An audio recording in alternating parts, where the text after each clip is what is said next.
we're going to move forward to the next session. The name of the next session is Cybersecurity in Israel and Germany Today. The state of cybersecurity in Israel and Germany. I want to call two people to the stage. So we're going to have Marcel, Taubert. I hope I pronounced the name right, but if not, you will say that in a correct way in 2 seconds. Business Development Manager and Assistant to the Board yeah, you will say everything the moment you come to the stage.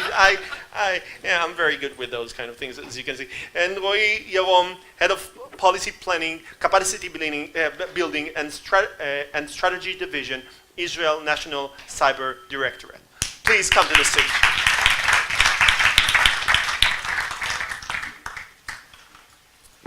So you want to sit next to us, or? Yeah, well, maybe, yeah.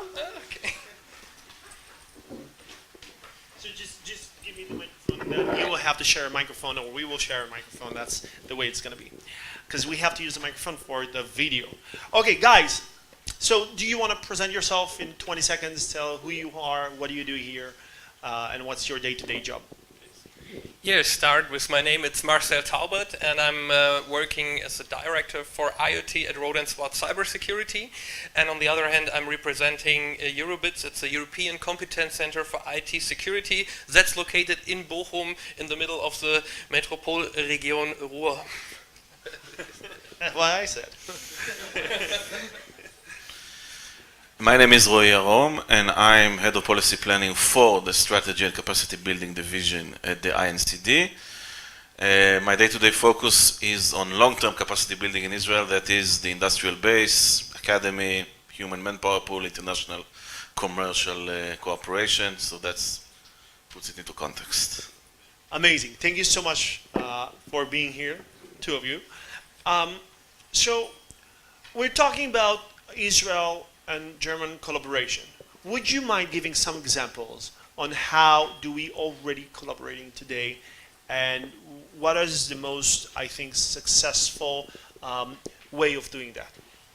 Well, collaborating together doesn't only mean acquiring something, because the focus I see here is, yeah, will you acquire an Israeli startup? I think the point is that we have to match what we are good in and what the Israeli companies are good in. So I figured out that we weren't the best in time to market, to bring speed up, to make the marketing, but we are improving, as we saw in the movie. So we're working on it. On the other hand, we are really reliable, trustworthy in Germany, and trying to push forward the paradigm shift in cybersecurity for over 2 decades. And I think combining these two points, that we can learn a lot of how Israeli companies are doing things. We heard it, just to have the 50% start running and then go ahead. Do you want to answer the same question, or? I could, but you can ask something Yeah, else. I have a new question for you. So what are the biggest threats for Israel when talking about technology? What is the future beholds for Israel, and in what way we can work with Germany to mitigate those risks? Okay. Well, first of all, there are industrial sectors who are heavily disrupted by cybersecurity, such as the automotive sector is what first comes into mind, but other heavy industrial sectors, aviation, medical, financial, energy sectors. Now, here the complementary attributes of Israel and Germany come into focus, because we have a lot of startups, we have a lot of companies, a lot of good ideas, a lot of solutions to specific problems. But we don't have industrial giants in Israel who know the processes of how this thing works and manufactured. And Germany is, of course, the opposite. It has massive corporations doing exactly that, manufacturing cars, manufacturing planes, and Germany will always be the dominant player in how these markets progress. So, being a country that wants to adopt secure smart transportation, secured smart grids, secured aviation, the German-Israeli relationship is vital. Now, I'm not telling you anything new, I assume.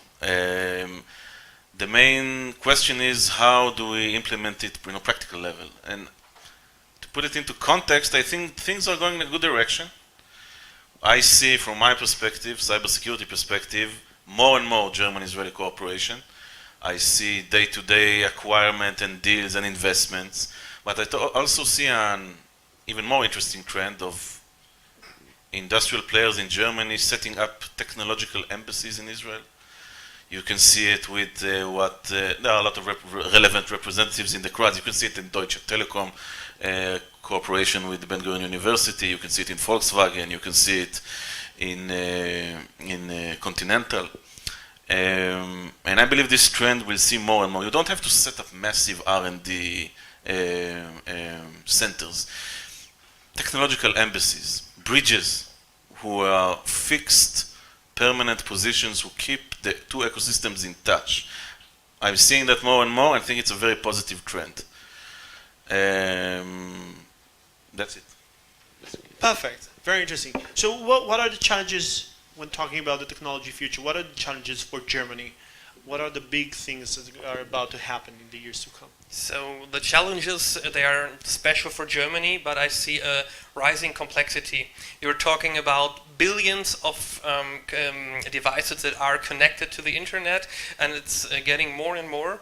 On the other hand, we don't have that much experts who can analyze threats and go on with it. So we have on one hand really use new technologies like AI, machine learning, deep learning to master all these big data that's coming up, and to get a real good level of false positives to handle these threats, and even only the ones that really are interesting that the specialists are dive deeper in. On the other end, we have another technology change in probably a couple of years. That's quantum computing.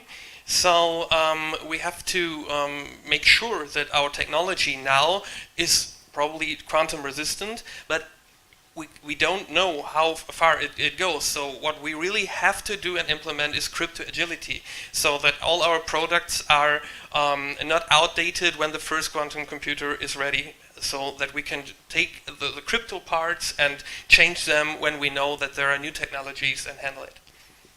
Very interesting. I agree that we are not quantum computing ready, as well as not artificial intelligence ready in that sense, if we're talking about AI attacking current technologies. I want to ask you a question, both of you. So the name of the session is Cybersecurity in Israel and Germany today. So compared to 5 years ago, if you had to rank between 1 to 5, how safe people feel technology-wise today compared to 5 years? What would be 5 years ago, the rank between 1 to 5, and what it is today? Well, I would like to carefully say that I think in Israel things are they're okay, more or less. If I have to point a number, I think the number will be 3, and today 4. I think we have progressed on an awareness level and on also on every operational, regulatory, or policy-making level. You know, actually, just today, it's half a scoop. The new cyber law in Israel was actually presented to the Israeli parliament. So that's another huge step forward.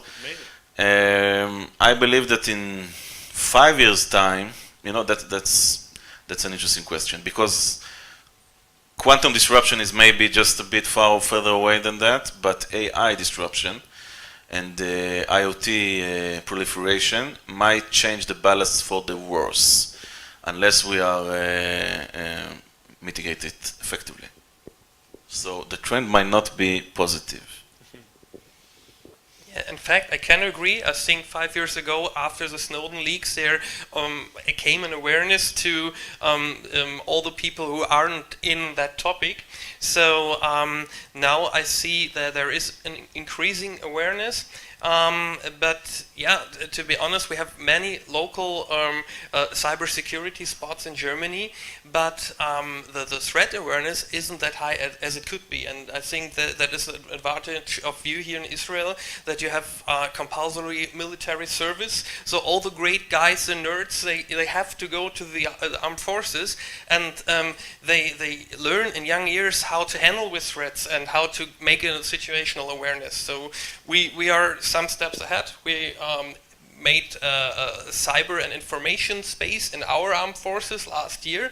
Now it's high ranked. It's comparable to the Army, Air Force, Navy, but that's something we really have to learn how and where are the threats. So I think it's increasing in the next years. So we feel that today is better than 5 years ago, but in the next 5 years it might go down again. So our time is basically up, but I want to give you 20 seconds each to tell the audience, whatever it is, your message to the world, your message to the audience, your message to Israel or Germany, whatever it is.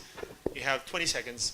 20 seconds. Okay, I think what Germany and Israel are not doing enough together and can do, because they are very complementary on character level, technological level, the way we do things.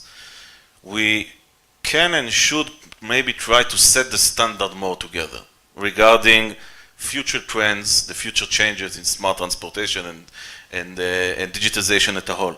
Together, because we bring, I don't want to use cliches, but we bring what we bring and you bring what you bring. We together have a whole that has the potential to allow both countries to take the lead together. And I know in transportation, for example, and it needs a tri-sectoral partnership between two countries. Governments are important, regulators, the industry, and academia. And we're thinking a lot about this in the fields of transportation, and I invite every relevant actor in the audience to reach me out about it. Perfect. Yeah, to add is we already have a really great ecosystem for cybersecurity. So for representing the European cybersecurity IT, Europe, it's I didn't get the name, just a competence center for IT security, sorry. So we have all areas here in the region and are really good in bringing this forward, in education, in transferring the technologies to work with startups, but where we could really work together is set an environment where we can have this exchange, and this shouldn't only be to acquire companies, but to really collaborate in a way. And I haven't found the holy grail how to do it, but therefore we are here, and I'm happy to discuss with all of you later on how we can proceed in it. Perfect. Guys, thank you so much for coming here. Thank you for sharing your ideas, and I hope we will all keep in touch in the future. Thank you so much. Thank you.